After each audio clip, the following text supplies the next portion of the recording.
Welcome to the Rosary Team podcast. We are launching immediately into a deep dive today, focusing on, well, one of the most unexpected, austere, and globally powerful saints of the last 2 centuries, Saint Charbel Makhlouf.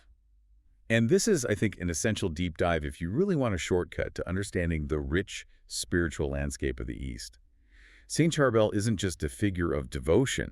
He is, a documented source of miracles. It's something that challenges our modern sensibilities with, verifiable divine interventions. The sheer volume of healing is it's astonishing. And we're going to unpack why his tradition matters so much right now. It really does. So when we talk about Saint Charbel, we're stepping into the world of the Maronite Catholic Church.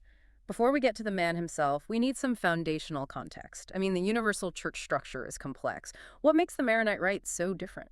Well, what's fascinating here, and the sources are really clear on this, is the sheer unique independence of the Maronite Church. The Catholic Church is a communion of 24 years churches, so self-governing churches, all in full union with Rome. Right. But while nearly every other one of those Catholic churches has a non-Catholic parallel, an Orthodox counterpart or something like that, the Maronite Church stands completely alone. Wow. That's a huge deal, historically speaking. It means the Maronite tradition never had a major schism or break. It just maintained its continuity. Exactly. It Okay. speaks to their unique history, their geographical protection, often nestled way up in the mountains of Lebanon. They were able to preserve an identity that flows directly from the original Syriac tradition. It makes their spiritual lineage just remarkably singular and uninterrupted. That singularity brings us to that three lungs analogy, right? The one Pope John Paul II used a lot. That's the one. The universal church is said to breathe with three lungs. You have the Western or Latin lung, and then the two major Eastern traditions, the Byzantine Greek and the Syriac. The Maronite rite is firmly rooted in that Syriac tradition. And if it's Syriac, that brings us right to its liturgical language. Why should you, listening at home, really care about the language they use in their worship? Because it's a direct line. A direct line to the historical grounding of our entire faith. The liturgical language of the Maronite rite is Syriac, or Aramaic. The same language that Jesus spoke. Very same language. So when the priests celebrate the divine liturgy, they are invoking God using the very syntax, the very words that Christ himself used on earth. It grounds the whole spiritual experience in the absolute reality of the incarnation. I can't imagine what that must feel like to hear the words of the gospel spoken in Aramaic. And this tradition, it's clearly built on figures who embodied that kind of foundational zeal. Who are the pillars of this spirituality? Well, the spiritual pillars go way back to the eremitical life, to the hermits. The church takes its name from St. Maron, who was an anchorite in the 4th and 5th centuries.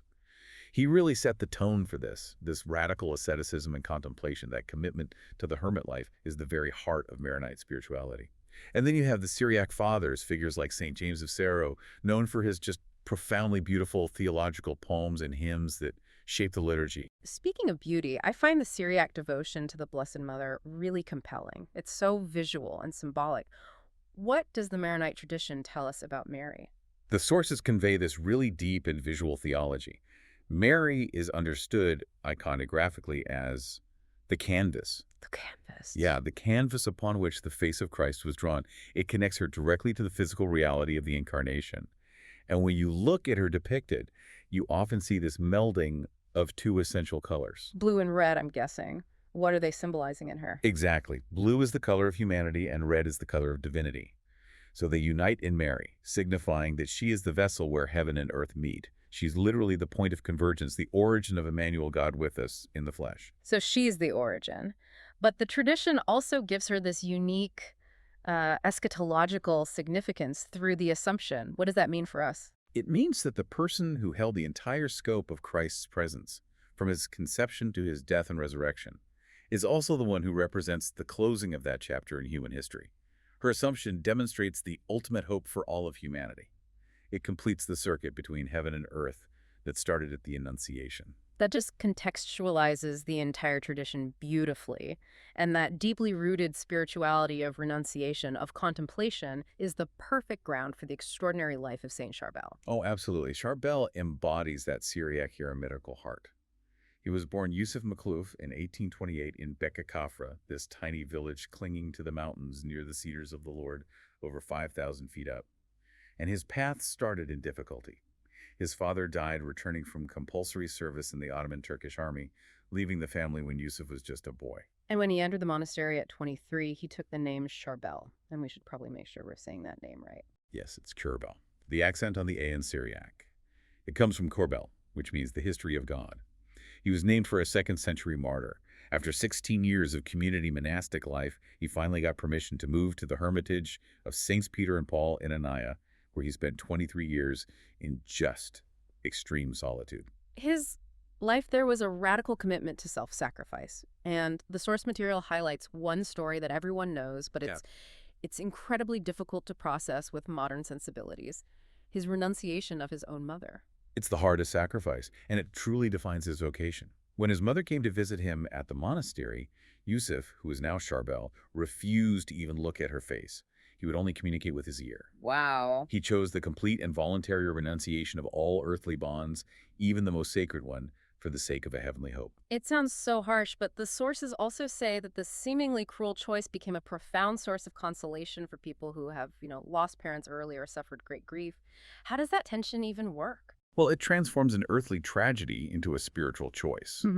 By showing that he chose the heavenly bond over the human one, he created a spiritual precedent. For those who lose a loved one, his refusal acts as a powerful intercessory sign. He didn't reject love, he just placed it eternally, showing that the ultimate reunion requires this radical, willful detachment from temporal ties. That perspective is crucial. Yeah. His superior must have seen this radical vocation in him because he eventually let Charbel move to the hermitage, but not before he got a sign, right? That's right. That sign is the famous miracle of the lamp. Charbel had asked a worker to refill his oil lamp, and the worker, either through malice or just carelessness, filled the lamp with water instead of oil. With water. But when the superior checked on Charbel, the lamp was burning brightly, fueled solely by grace, and it lasted the entire night. This was the proof for his superior that Charbel was destined for the hermit life, where, divine providence would visibly uphold him. A stunning reversal of the natural order. And his intense spiritual life, it ended on a similarly miraculous note. Yes. He suffered a stroke while he was celebrating the Divine Liturgy on Christmas Eve, 1898. For 8 days he suffered, constantly repeating the uncompleted part of the prayer he'd been reciting. Father of truth, behold your Son, the sacrifice in whom you are well pleased. And this is where the phenomenon really begins. This is what turns a secluded hermit into a global saint. What happened after he died? His body remained incorrupt. But what was truly spectacular was that for 65 years, his body exuded a bloody liquid. It was described as a sweat or a serum. It was so abundant that the monks had to exhume his body several times just to drain the moisture and clean everything. And the power of that liquid, it became known right away. Immediately. The sources confirm it was causing instantaneous healings for people who touched it. And what's fascinating and so theologically symbolic is that this liquid stopped flowing in 1965. The very year of his beatification. The exact year. It was almost like a physical sign from God affirming his holiness, marking the end of the physical phenomenon and the beginning of his official veneration. So the end of the liquid marked the transition to official sainthood. And that liquid now forms the famous sacramental oil. It does. The liquid is collected, it's mixed with blessed olive oil from the very trees that Charbel himself planted, and it's distributed worldwide as a healing sacramental. The spread of his devotion around the world is such an interesting piece of church history. It wasn't organic at first, it was strategic. It was entirely strategic. Pope Paul VI, at the end of the Second Vatican Council in 1965, specifically requested that a non-Western monk be beatified. Charbel was chosen. This made him the first Eastern saint to be officially canonized since the 13th century. And this exposure, witnessed by thousands of bishops from every corner of the world, just propelled his devotion instantly into global consciousness. So let's review the verifiable miracles that actually cemented his canonization. Sure. The sources detail 2 primary miracles.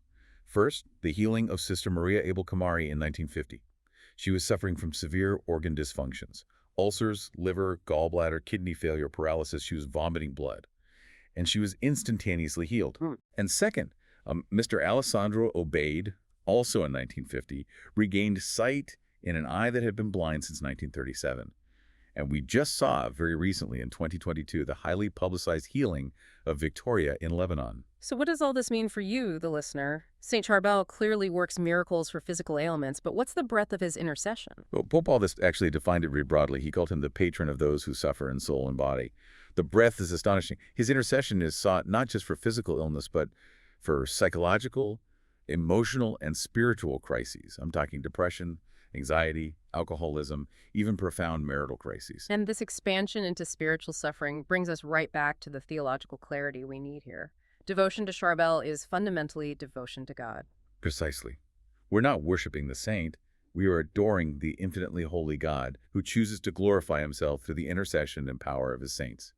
Charbel's power is a demonstration of divine power working through human sanctity. So if someone is moved by this story, by this solitude and miracle, and wants to follow that path, what's the recommended devotional method from the Maronite tradition? It's the path of silence and prayer.